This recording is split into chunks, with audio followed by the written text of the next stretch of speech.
आदाब नाजरीन, मैं अकोला महाराष्ट्र से डॉक्टर रेहान खान। आज हम शनाख्त करेंगे पुरुषनी पर्णी की। इसके नाम समझ लीजिए, बरस्तपर्ण या बरस्तपर्णी, ये उर्दू नाम है इसके। अक्सर किताबों में ऐसा लिखा है। संस्कृत नाम इसका पृष्ठपर्णी या पुरुषनी है और यूरेरिया पिक्टा इसका लैटिन नेम है। मराठी में इसे पिठवन नाम से जाना जाता है। इसके अफालो खवास समझ लीजिए, ये गर्म व खुश्क मिजाज की दवा है, मुअद्दिले इखलाते अरबा है, मुसफ़्फ़े खून है, हाबिसुद्दम है। सांप के कांटे पर कबायली लोग इसे बहुत तिर्याक के तौर पर मानते हैं और आयुर्वेद में इसे मुक़व्वी बाह के तौर पर काफ़ी अहमियत हासिल है। तो ये इसके अफ़ाल व ख़वास हो गए। अब इसके नुस्खा जात नोट कीजिए।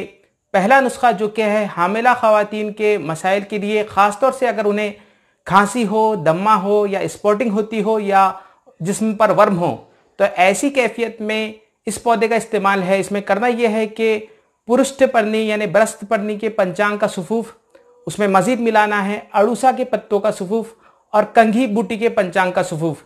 इस तरह तमाम अज्जा हम वज़न लेकर फिर इनका एक मुरक्कब तैयार करके उसका जोशांदा दिया जाना चाहिए, तकरीबन 3 ग्राम की मकदार में, सुबह व शाम हामिला औरतों में। तो ये इसका एक नुस्खा हो गया। अगला इसका नुस्खा नोट कीजिए जो कि है बछनाग या मीठा तेलिया या एकोनिटम फेरोक्स जिसे कहते हैं, उसके जहर पर। उसमें करना यह है कि अगर उसका जहर हो गया हो या कुछ मसला हो गया हो तो उसके तिर्याक के तौर पर इसका इस्तेमाल करना है। 40 ml इसके पत्तों का रस निकालकर वो फौरन मुतासिरा मरीज को पिला देना चाहिए, तो उससे उसका इजाला हो जाता है। अगला इसका नुस्खा नोट कीजिए जो कि है स्प्लेनोमेगेली या हेपेटोमेगेली के लिए। इसमें करना यह है कि बरस्तपर्णी के या पुरुषनीपर्णी के पत्तों का रस निकालना है, अर्क निकालना है और वो 10 ml की मकदार में सुबह व शाम दिया जाना चाहिए।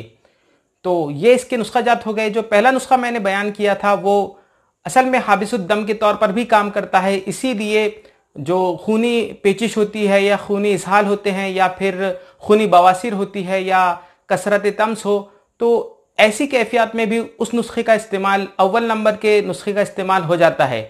तो बहरहाल अब आप हजरात इस पौधे की शनाख्त कीजिए,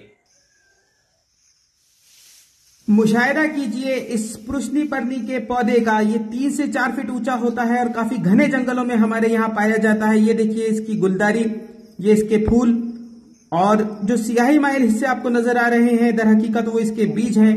काफी घने जंगलों में हमारे यहाँ ये होता है। ये देखिए इसकी गुलदारी, इस किस्म से इसकी गुलदारी होती है और ये इसके पत्ते हैं। इन्हीं पत्तों की बुनियाद पर इसकी शनाख्त की जाती है।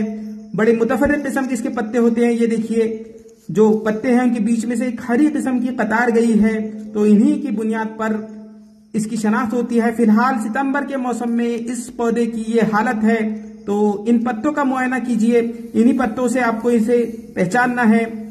उम्मीद करता हूं आपने इस पौधे की शनाख्त अच्छी तरह से कर ली होगी।